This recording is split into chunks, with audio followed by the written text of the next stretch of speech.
Entonces tenemos este segundo ejemplo, f de x igual a 2 por x más x elevado a la 2 tercios. Como siempre, lo primero que vamos a hacer es buscar el dominio. En este caso va de menos a más infinito. Calculamos la derivada segunda, eso se lo dejo a ustedes como tarea. Primero la derivada primera, ¿sí? Calculan la derivada segunda, y lo importante es llegar a la derivada segunda, ¿no? Bien. Entonces, el dominio de esta función todo el mundo ya lo ve. ¿Cuál es el dominio de la derivada segunda?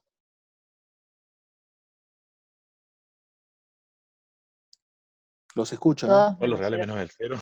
Exactamente, todos los reales menos el cero, que uno lo puede interpretar como que va de menos infinito a cero, unión de cero a más infinito.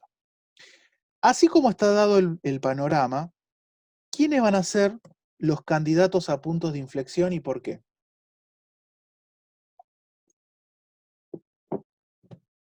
Los escucho. Yo tengo que la derivada segunda es menos 2 sobre 9, la raíz cúbica de x a la cuarta. Tengo el dominio de la función y tengo este dominio que es de la derivada segunda que no El cero, coincide. ¿no? A ver, ¿quién dijo? ¿Quién aportó? Yo, ¿no es el candidato? ¿Quién es yo? Porque no está, Ah, no, Martina Martín. no está, no está Exactamente.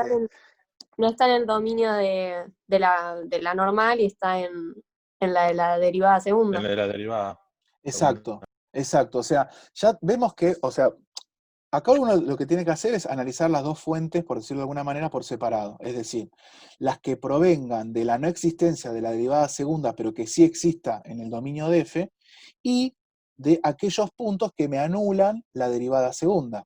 Entonces, bien que se hayan dado cuenta que el cero no pertenece al dominio de la derivada segunda, pero sí pertenece al dominio de la función. Yo acá reemplazo por 0 y la función me da 0, ¿no? 2 por 0, 0, más 0 a la 2 tercios, 0. O sea que la función en 0 está definida y vale 0. Sin embargo, la derivada segunda no está definida en 0, porque si yo reemplazo 0 acá, esto, nada, me va a dar error, ¿no? Voy a la calculadora, divido por 0, me va a dar error. Conclusión, en x igual a 0 tengo un candidato a punto de inflexión. ¿Y ese es el único o hay más? Hay más. ¿Y cuáles son?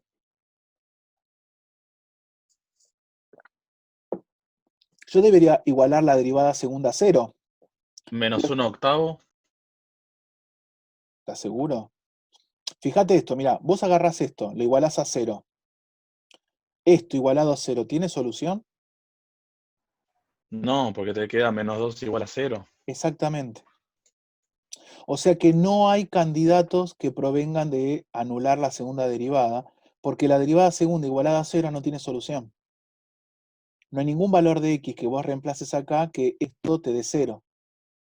Así que tenemos solamente como candidato, ¿sí? El x igual a 0, que es el que proviene de el hecho de que el 0 pertenece al dominio de la función, pero no pertenece al dominio de la derivada segunda. Entonces, resumiendo todo lo que acabamos de hablar recién, los candidatos a punto de inflexión están dados por los valores de x donde donde la derivada segunda se anula, ¿sí? O donde no existe la derivada segunda, ¿sí? Recuerden que acá es como que teníamos esas dos fuentes, esos dos suministros de candidatos a punto de inflexión.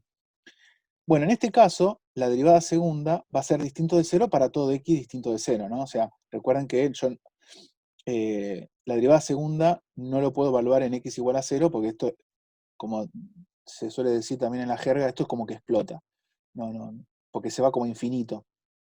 Así que no voy a tener candidatos que provengan de anular la derivada segunda. Pero sí vamos a tener el único candidato en x igual a 0, que es el que pertenece al dominio de f, pero no pertenece al dominio de la derivada segunda.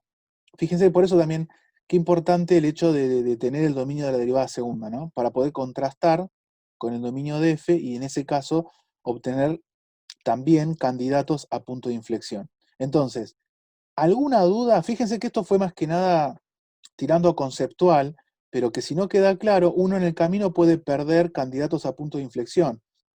Y perder candidatos a punto de inflexión, después el análisis está incompleto, está mal.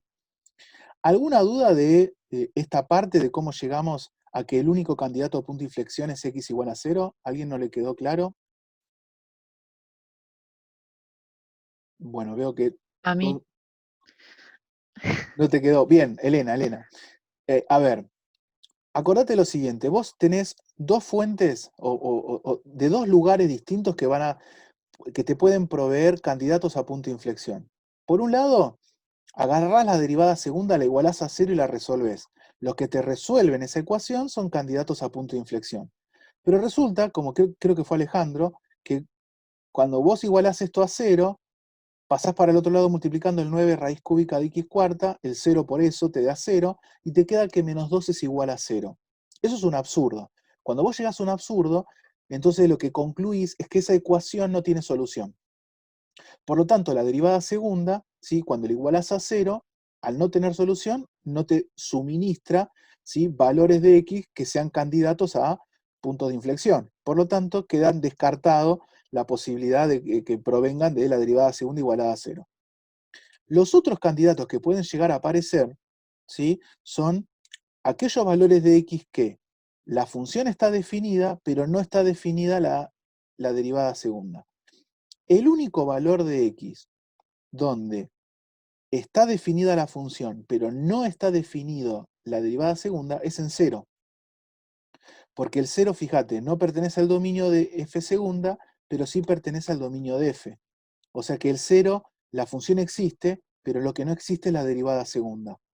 Entonces, ese punto es el único, va a terminar siendo el único candidato a punto de inflexión. ¿Sí? Candidato, porque todavía no sabemos si va a ser efectivamente o no punto de inflexión. Y proviene del hecho de que es el punto donde la función existe, pero no existe la derivada segunda. ¿Ok? Elena, ¿quedó un poco más claro? sí, ahí está bien. No ¿Sí? lo había entendido. Está bien, Está está bien. bien, gracias. Pregunten. No, por favor. Así que una vez que ya nos dimos cuenta quiénes son, que en este caso es uno solo, candidato a punto de inflexión, hacemos el análisis de nuevo con la tablita. ¿Y qué hacíamos? Recuerden, dividíamos el dominio de la derivada segunda, ¿sí? Que en este caso ya estaba dividido, el 0 es el candidato a punto de inflexión, en este caso. Recuerden que ahí la derivada no existe, la derivada segunda ahí no existe. Y lo que hacíamos era, una vez que dividíamos el dominio de la derivada segunda en subintervalos más pequeños, acá ya están divididos, lo evaluamos en valores intermedios, ¿sí? Valores que pertenezcan a estos intervalos. Acá, bueno, elijan los que ustedes quieran. Acá, por ejemplo, la punta eligió menos 8, dio negativo, y acá eligieron el 1, dio chan. Bueno, acá me parece que se equivocaron. A ver, vamos a retroceder por las dudas. Acá ellos pusieron positivo, menos 8 y 1. A ver, vamos a una cosa, para quedarnos tranquilos. Fíjense lo siguiente. Acá tenemos la derivada segunda, ¿no? Como x está a la cuarta, esto siempre va a ser positivo. ¿Lo ven? La raíz cúbica de algo positivo siempre va a dar positivo. Y eso multiplicado por 9, y eso a su vez lo hago 2 dividido ese resultado, todo esto es positivo. Con este signo menos adelante, el resultado final siempre es negativo. ¿Sí? Así que, independientemente de quién es x, recuerden que x igualmente no puede ser 0, pues no puedo dividir por 0. No importa quién es x, si es positivo o negativo, el resultado final de esto siempre es negativo. Siempre es negativo. Conclusión, volvemos a esta tabla, ¿sí? Acá le pifiaron, acá habría que poner es menor. O sea, esto es lo correcto, ¿no? Lo evalúan en 1, lo pueden haber evaluado en 2, en 3, no importa, en cualquier otro valor. Obviamente siempre que esté dentro de ese intervalo. Así que esto es negativo, negativo, negativo. Por lo tanto, en estos dos intervalos, ¿sí? Lo que tenemos es que es cóncava hacia abajo.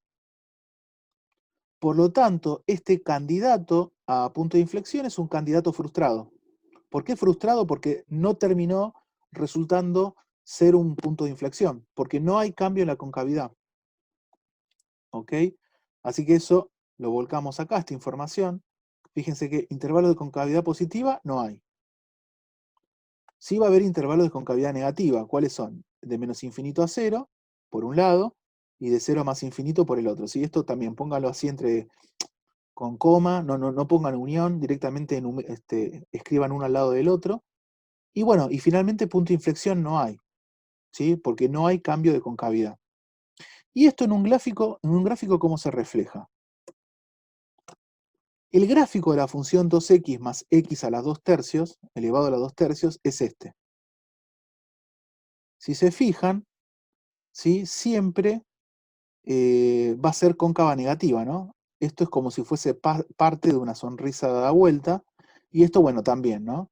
O sea, como bombeado para abajo. Así que nunca cambia de concavidad esta función. Siempre va a ser cóncava hacia abajo, ¿ok? Nunca va a ser cóncava hacia arriba.